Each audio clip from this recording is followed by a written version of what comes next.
Hello, I'm Karen Pascal. I'm the Executive Director of the Henri Nouwen Society. Welcome to a new episode of Henri Nouwen, Now and Then.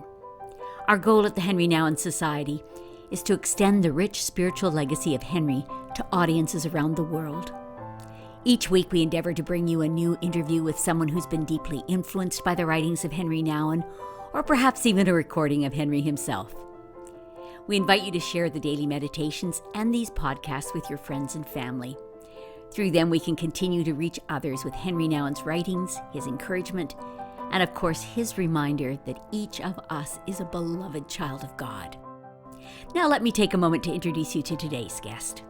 Today, I'm talking with well-known advocate for the poor and marginalized, Dr. Rick Tobias. As head of the Yonge Street Mission in Toronto, Rick has sought to promote the well-being of the poor and vulnerable within the missions community and within the wider society. Rick is a good person to talk with at this moment when people around the world are seeking social justice, seeking racial justice. Rick, I'm really glad to have an opportunity to talk with you today. I feel like of all the people I know, you've walked a long time in the role of working with and for the poor. And so therefore I feel like this is an interesting moment to invite you into a conversation that's happening all over the world, but particularly in North America. There is a sense in which it's a time for injustice to be acknowledged and to be changed. And so I really am interested in talking with you and hearing your perspective on what we're living in right now. I'd love to just begin right from the broader issues of poverty and injustice, and then you can take us wherever you like. Okay, well, first off, it's very good for me to be here with you. I'm a huge fan and have been a huge fan for many years of Henri Nouwen. And I think his life also models the very stuff we are talking about. As you know, way back in the 60s, Henri was marching for peace and for justice and for the end of segregation and for human rights and equal rights and so on and so forth. And towards the end of his life, he aligned very closely with people in Canada who were working on the streets and who were invested in the well-being of the poor and marginalized peoples. His life is a testimony that spirituality and activism are not separate. They are, in fact, very, very connected. And I like a quote from him that says, "In a world torn apart by rivalry and anger and hatred, we have the privileged vocation to be living signs of a love that can bridge all divisions and heal all wounds." And if I add to that the fact that you can't pick up any of Henri Nouwen's books, you can't listen to many of his messages without hearing the word compassion come up again and again and again. So to talk about what's going on in our society in the context of Henri and his spirituality seems very appropriate. And I am kind of very honored to kind of be part of the show. Thank you. I appreciate that. And you're right. You got it. One of the deep central core things for Henri was that he longed that people would know that they are beloved by God, every single one. And that's a start point for justice, is once you recognize that every single human being is loved by God equally. You're on ground on which we can create from. Exactly. And beyond that, I suspect, I may be wrong, but I suspect that many of the people who would normally be listening to your podcast are generally interested in spirituality and spiritual formation and the gifts that come along with that. And it strikes me that one of the gifts that Henri manifests was the capacity to listen and listen well and listen deep. And in this age that we live in right now, that is torn by so many divisions, to embrace and develop and cultivate that capacity to listen, not just in the one-on-one spiritual direction sense or counseling sense, but to listen to communities. So in Canada, to listen to First Nations communities, to listen to Black communities, to listen to communities of new immigrants and the marginalized and the poor. I think in Henri's language, this is a spiritual gift.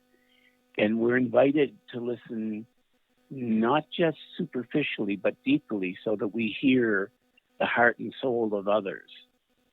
And often what I think is missing in all of our current dialogues, and why I think we often are so divided, is that we actually don't listen enough to capture the soul, to capture the heart of others.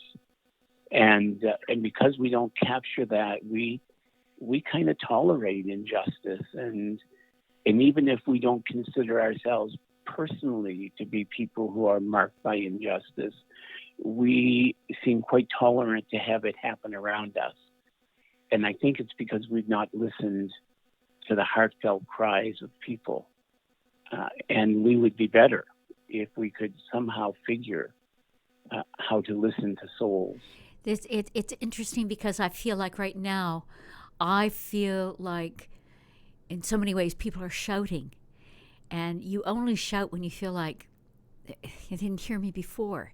You didn't hear when I spoke, when I just spoke in a natural voice. So now I've got to shout at you. Now I've got to call your attention to something that you've been ignoring.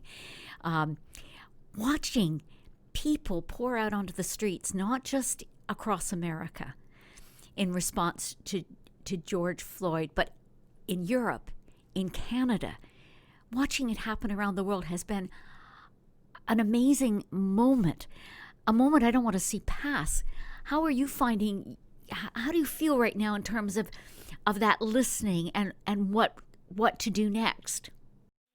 Well, I think you're right. What happens if I'm now shouting and you're still not listening, or you're still not hearing me? Where do we go from there? Where do I express that frustration? The truth is, these are not new problems. When I was a child growing up in Atlantic Canada, racism was the order of the day, and I can remember how nasty things would get in Halifax on occasion. And I can remember even in St. John, where I grew up, times when racism was pretty much in your face. We forget parts of our history, like in the 1930s, between the First and Second World War, we had Ku Klux Klan in Canada. That's not so very long ago. There was a residential school in Shubenacadie through until I was in my teenage years. These issues are not new. And I have a friend out west who says to me on occasion that First Nations people in Canada have never got any right without having to go to court. What does that say about your citizenship and your status when everything you have has been a hard-fought court battle? And this has gone on for years, decades, centuries. And so the question becomes, if we don't listen now, what next? Where do we go from here? I'm not sure. It doesn't seem pretty to me. Well, you've said to me, that we live in a culture right now that markets mistrust, racism, and cultural intolerance. I want to know how you feel we do this, and then how we can change. Again, that's not so very new. Some of the quotes over the years from our prime ministers as they have spoke about visible minority people are scary. What's going on in the U.S. right now is terrifying. But we thrive on an entertainment industry and a media industry that markets division and mistrust. The battle in the U.S. between CNN and Fox is designed to just keep a nation divided. And I don't care what side of the coin you're on, they both market a very high level of mistrust and animosity towards those who, in quotes, aren't like you. Police shows, like many of the police shows that are supposedly reality shows, where you see person after person arrested, and they are all visible minority or Black people. We are teaching people to be fearful, and that can't be good for us as a society. No, it can't. It can't possibly be good. You mentioned to me that Martin Luther King's theologian was James M. Lawson Jr., and that he came up with a phrase, the great lie. What was that all about? Yes, the one of the problems is that in order to market something like slavery or racism or cultural discrimination, you have to give at least a superficial sense that this is more than economics. I would like to think that as a people, we would not have tolerated slavery if it was only about economics. We would have gone, how dare you treat another person that way?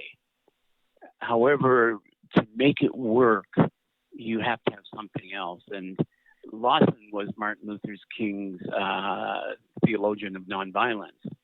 And in the early days of the civil rights movement, he invited leaders to come together and try and sort out why were things the way they were in the U.S. How had they got to this place? And they talked about segregation and poor opportunities and all kinds of different things.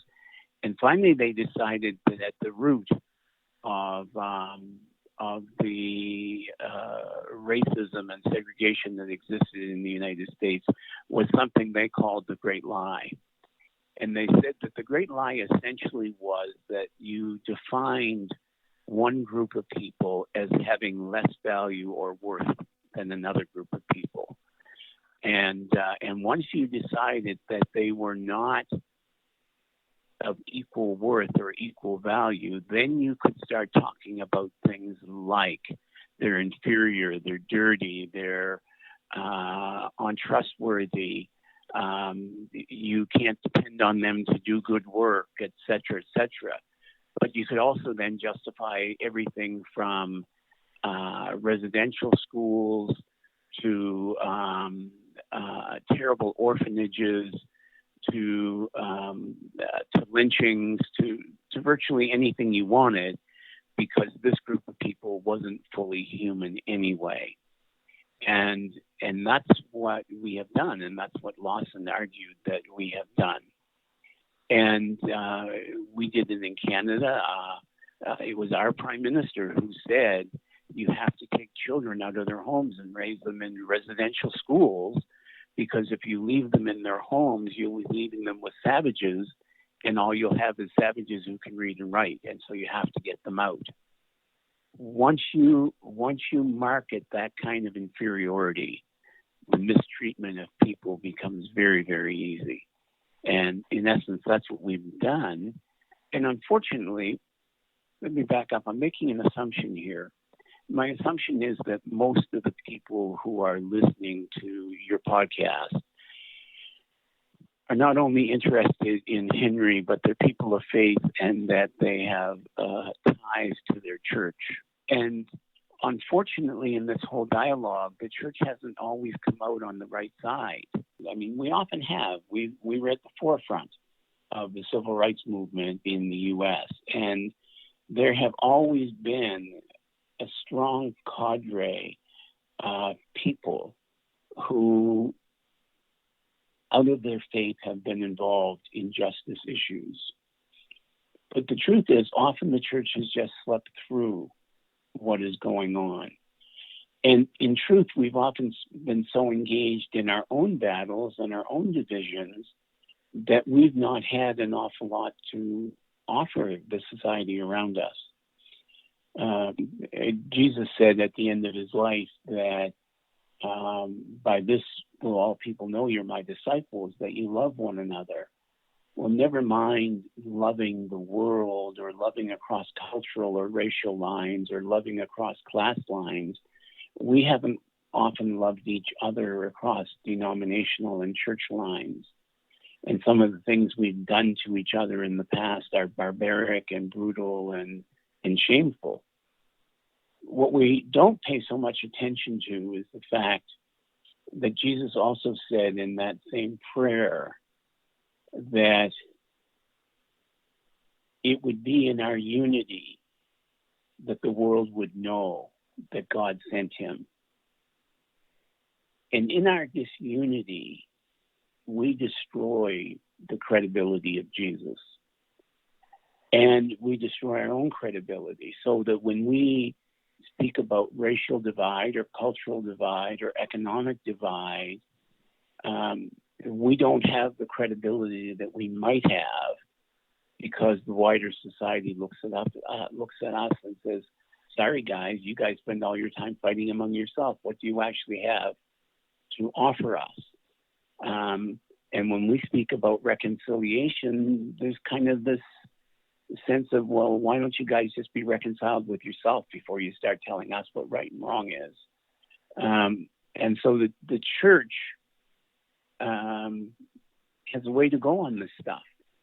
And one of the great things about Henri is he didn't believe that you could be a spiritual person and not invest yourself in others. That it was just his assumption that the closer you walked with Jesus, the more likely that you would walk closely with other people across racial, cultural, economic lines, across philosophical differences and theological differences. And Henri becomes a prophetic voice, both to the church to kind of pull its socks up and kind of get about the business of the kingdom. And he becomes a voice that models the love of the kingdom to people who have often been excluded from earthly kingdoms. As I listen to you talk about that, and I realize there's great truth in it. How do we go forward from this moment? I think COVID has given us a kind of gift. It's a grand, big pause. We are all forced to reevaluate what we're doing with our daily life, not to mention what we're doing with our church lives or our spiritual lives or our play, whatever, our families. Everything is being reevaluated in that light. What do you feel can be the blessing that comes out of this? Well, I think one of the blessings, if we call it that, of COVID has been that it has given people space to speak their voice. I don't know that we would be having all of the social protest that we're having right now if people didn't have time away from work, away from school, away from the other things that make their lives busy. Yes. They actually stop and say, you know what? What's happening to my people is not nice, is not good. There's injustice here. Yes. And I think COVID has given rise to voice. And I think that's always important. For those of us who claim any type of spirituality or claim to be church people, one could, I suspect, pick all kinds of different places to start, and one could probably not really come to the end of the list of things to do. But it strikes me, if I'm using this time to kind of touch base a little with Henri, again, the first thing it would seem to me that we would need to do is listen. listen first to God, and maybe as we are bringing our intentions and our petitions to the Creator, we can ask God to make us more open to hear and learn from others, to make us more open to hear new things from God's self. And tied very closely to that is we need to hear from Indigenous voices and Black voices and the voices of the poor and the voices of recent immigrants and the voices of people who have felt excluded. We need to listen and listen long and listen hard. We're as a people inclined to always want to fix things. And often we are fixing before we listen, and therefore we become counterproductive and do wrong things. We need to listen and listen deeply. What do you think good news is going to look like to that community that you're talking about? Because we've been told that Jesus said it's good news. What do you think it's going to look like when you say that we need to listen to the Indigenous people, the Black people, to people that feel marginalized, to people that are refugees who are new to our country or who feel in any way marginalized by the realities of our world? What's the good news going to look like? Well, I think among other things, it looks like justice.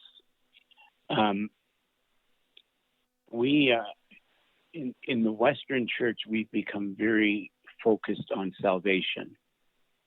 And perhaps, maybe, if I dare say so, overly focused on salvation. Salvation only is a beginning. And to stay focused on salvation is like staying a baby forever. We're supposed to grow into something. And central to what we're to grow into is justice. There are probably a couple of thousand verses of Scripture that speak about the plight of the poor and slaves and the oppressed. There are probably 1,000 verses of Scripture that speak about justice by itself. There are several hundred verses of Scripture that speak about injustice. And so it's a massive body of biblical literature. And so I expect if I take that literature very seriously, being heard results in justice, or should result in justice. The Old Testament, the Torah called us to justice. The prophets often reminded us that we were unjust and called us to be just. And often the way they phrased it is they defined injustice and they assumed that justice was the opposite of what injustice was. And so if injustice is a denial of rights to citizens of our countries, then justice looks like an establishment of rights for all the citizens of our country. If injustice looks like wages that are not livable, then justice looks like livable wages. If injustice looks like exclusion and systematic oppression and systematic racism, then injustice looks like the end of all of that stuff. It looks like inclusion. It looks like being invited into the family. It looks like a hug. I actually happen to think, and this is nothing more than my own personal belief, I believe that one of the highest expressions of justice is a hug. Or to put it simply another way, one of the highest expressions of justice is embrace. It's not just that I recognize you under the law because I've been forced to, but I actually see you as me and mine and ours, and you're part of us. And again, Henry talked much about community, and justice has something to do with I invite you into my community, and I allow you to become an influence and shaper in my community. Don't simply allow you to come in at the fringes of my community, but I invite you to the center of my community. I think justice and good news looks something like that. It's interesting because in a world where eloquence is so often honored and gets front and center, it is being able to hear people, really hear the heart, and not demand that it come from a degree or from anything else. It comes from life. It comes from real people. It's inviting everybody into the circle and hearing and listening. And as you pointed out, Henry was a good listener. He was good at everybody. It's interesting because when I did the documentary on Henry, everybody to a person said when Henry was talking with you, you felt like you were the only person in the world at that moment. He was just so focused on you. What a gift to give people our focus, our complete attention, to hear them, just to hear them, period. That's an amazing, it's an amazing gift we have within us to give. And we have to start there. We have to start just inviting people into the circle and being sure that we want to hear what they bring to the circle. That's really important. And not simply hearing their words, but also watching their lives. I watched Henry one day stand in front of a very good guitar player. And I watched him for about 10 minutes, just watch that guitar player's fingers move. And you could tell he was absolutely fascinated with this ability that was certainly not his ability. But it was something worth celebrating. And so he listened not simply to words, but to lives. And we need to listen to lives. And you're right about what the poor and others bring us. I have, for my whole life, found that my teachers are the people who I work with. And then I go to a seminary and work or something, and I get paid often to simply reshare the things that no one would pay the people who I work with to speak. I have never found that in almost 50 years now of working alongside low-income people, I have never, ever found that they didn't have wise things to say and lots of wisdom. You're right, they often didn't have eloquence, but they often did have wisdom if we would stop and listen. And there is much wisdom in our Black community, in our Black preachers. There's much wisdom in our First Nations communities and in their elders and in their spokespersons, and we certainly need to hear from them.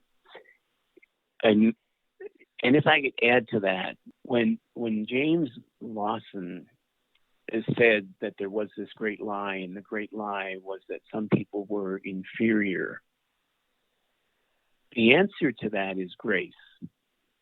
And when I went to seminary, I learned all about grace, and that was very important. And because in quotes, we'd been saved by faith and by the grace of God, and so on and so forth. And so grace figured very prominently. But grace was very narrowly defined, and it was defined out of what they call a redemption motif. We were sinners, and Christ died for us, and that was grace. And grace became, in quotes, God's unmerited favor. God looked on us with favor, even though we didn't deserve it. But there is another side of grace that's rooted in the creation motif, and it's not lost, even with the fall. And it's the understanding that grace sees beauty and worth in us. And so God looks at us and doesn't just see failure. God sees beauty. God sees worth. We are fearfully, reverently, we are wonderfully made. We're just a little lower than angels. And we as people of faith have to discover our grace. Grace to look upon ourselves gently and kindly, but certainly grace to look on others and see their beauty and worth. When I worked on the street in Toronto, it became very clear that as we would hire staff and volunteers, that there were some who could see beauty and worth in the youth we were dealing with. And there were others who just saw needy kids. There were some who saw beauty, and there were others who only saw dirt. There were some who saw gifts that could be exercised now, and others who only saw problems. And if we are going to move beyond where we are in the society, we need to learn to see our enemies through graced eyes. We need to learn to see those who we differ with through graced eyes, so that we are always asking the question, where is the beauty? Where is the worth? And we commit ourselves to finding that beauty and worth. And it's often there if we'll stop to look. It's interesting because the uniqueness of what Jesus asks of us is that we love our enemies. And that is like jaw-droppingly hard. But it's not hard when you begin to realize that your enemy is so loved by God, and that their flawedness and your flawedness is still, God still loves us. I mean, that's just the most incredible thing. And it's interesting because I look and I can admit my sense of shame at the age I'm at, that I didn't make a bigger difference, that the rights for the indigenous people that live in my world weren't dramatically changed by me. I feel badly about that. I feel badly about the things that didn't get accomplished.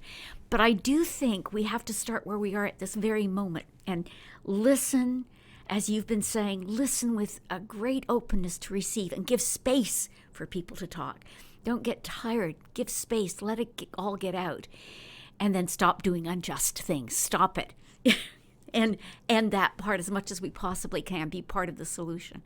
Yeah, and that means we have to speak. The catchphrase right now, "Silence is violence," is true, and we need to speak when people speak evil. We need to call them to something different. Yeah. When our friends speak in ways that are prejudicial or racist, we need to find gracious and gentle ways to say to them, maybe that's not the way you speak around me or in my house. When our companies that we work for are not engaged in fair employment practices, maybe we need to use our voice in those companies. When our governments pass laws or maintain laws that stigmatize and exclude people, maybe we need to be the people who are writing letters and emails to our leaders. When there's no such thing as living wage for so many people, maybe we need to be the ones who cry out for a living wage.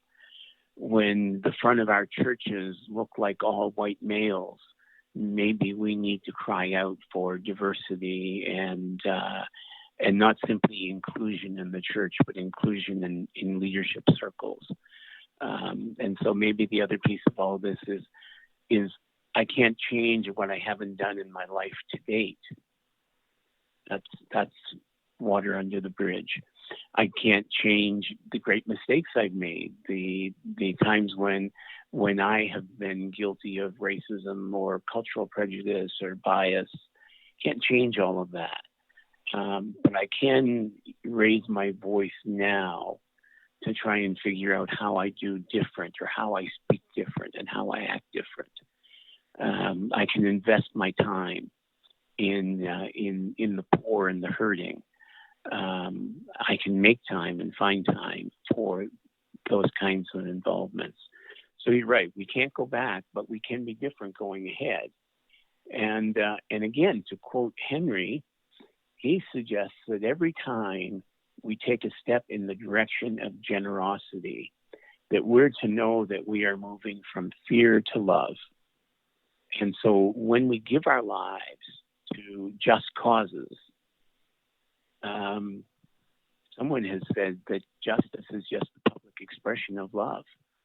And so when we move our lives towards just causes, we are moving in loving ways. Those are good words, Rick. I am so grateful to hear them from you. You bring them with authority, but you also bring them with a wealth, a track record, a 40-year track record of walking the walk and talking the talk. Actually, there is one last thing I might like to touch on. That is the whole area of self-education. I'm Canadian. I'm from Atlantic Canada. I've been educated in a way that's been shaped by European thought. I've been shaped by what we've come to think of as either the thoughts of the colonizers or the settlers. And somebody once said that it's the victors who write history. And so we've learned history from a very particular perspective. And it's time, I think, for us to learn other histories. And they're out there. I come from a Lebanese community, and a number of years ago, a couple of books were published about the history of that Lebanese community. And because that community is important to me, I have those books. But there's no shortage of books out there written by First Nations people, written by Black people in Canada. We should be taking advantage of them. I have a friend who says quite often, I'm tired of white people asking me what this means. Go read. And we maybe need to spend time learning the histories of others. But more than that, we need to raise our voices to change how education happens in our countries. We shouldn't have Black History Month in Canada. We shouldn't have Indigenous History Month in Canada as the only times when we talk about Black or Indigenous history. Those should be permeating our school systems. Children should be learning that they grow up in what is truly a multicultural society. We are not simply French and English. We are much, much more than that. And we indeed live among people with rich histories and rich traditions. And when you tear down a community like Africville in Halifax, you may tear down the housing, but much of the wisdom from that community still exists and is available to us if we will listen. So that's probably the other thing I would want to add is that we have a responsibility to educate ourselves to the issues, and we have the responsibility to call on. For one of the ways you end systemic racism is you begin in schools and you teach children in a way that's different, so that they grow up with different expectations about what normal is and what right is. So I think education is huge. For our audience, which is pretty well an international audience, there'll be people listening to this in England, in South Africa, certainly across the United States. That's one of the biggest parts of our audience. It's good for you to hear us talk from the base of Canada and the reality of what we know is going on here. And it travels.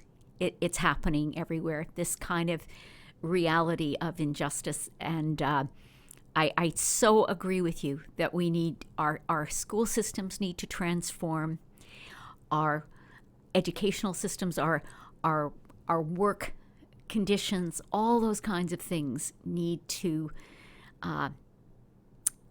reflect a new normal, if there is such a thing, and we need to be part of making that change happen. And I take it back to the circle that you're in, the place you're in, whether it's your church or your community or your workplace or your school. What can you do to be more welcoming? What can you do to honor the reality of God in others, in all others, with no exceptions? To honor that God lives there and he loves that human being as much as he loves you. So it's no longer fair or right to practice injustice. You know that I believe it was Dr. King who said that the arc of history is bent towards justice. But the truth is there hasn't been much justice in history. There haven't been many, if any, civilizations and cultures that have been marked by justice. Our history is marked by incredible injustice. And to go back kind of where you started, we live at this moment in time where we have this incredible pause. And I think one of the great things that could come out of this incredible pause is that we could be with Dr. King and we could help bend the arc of history towards justice in a way that perhaps it has never been bent before. That's our opportunity. That's our challenge, and that's our failure if we don't do it. 20 years ago, 30 years ago in the church, we didn't talk much about justice. That's right. We were still fighting the battle for compassion. We were still trying to get Christians to think compassionately. Yeah. And it's only been since Henry died that justice has become a big word. And so if you go through Henry's stuff looking for justice, I'm sure you'll find it, but you won't find it as often. But you will find compassion over and over again. And you'll find community over and over again.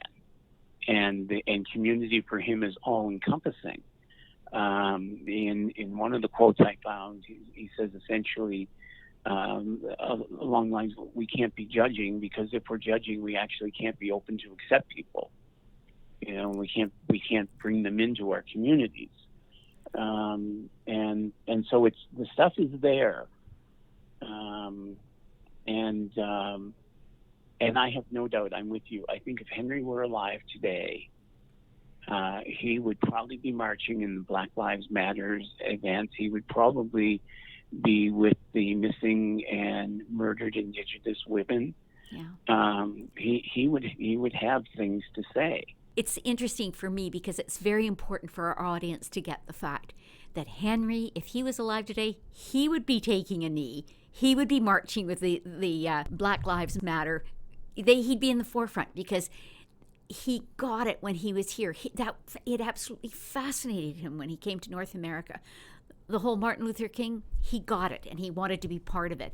And when Martin called for the pastors to come, he came. That's really what was a reality. Was he heard that call, and he was one of those people who said, if I'm a follower of Jesus, I'm going to be there. And 99% of the people who I know who think about Henry only think about spiritual formation, and yet I think about his involvement just with the street level community in Canada. Yeah. And I mean, I couldn't tell you how he made himself available to people all across Canada who were working with the poor. Oh, isn't that interesting? And he was just like they would ask, they would phone, they would when we did the street level conferences, when other people were doing workshops, Henry and Sister Sue would simply sit in a room, and people would come and pour their hearts out. And they did that for the whole conference. They just sat there, and people came and poured their hearts out. Wow. And I suspect that very, very, very many Protestants who had no idea what confessions were made their confession to Henry and Sue. I wouldn't be a bit surprised. Yeah. So really appreciate having this opportunity to talk with you, Rick. Appreciate your thoughtfulness. Well, thank you, and we'll talk again. We will talk again. And to anybody who stayed with us all the way through this, thank you so very much for listening. You're very gracious. We do thank you for listening to today's podcast. I hope you enjoyed this interview with Rick Tobias. He has challenged us to listen and to act. If you did enjoy it, please share it with friends and family, and we would be grateful if you'd give us a good review or a thumbs up. For more resources related to today's episode, click on the links on the podcast page of our website. You can find additional content and other related materials, including a link to books to get you started, in case you're new to the writings of Henri Nouwen.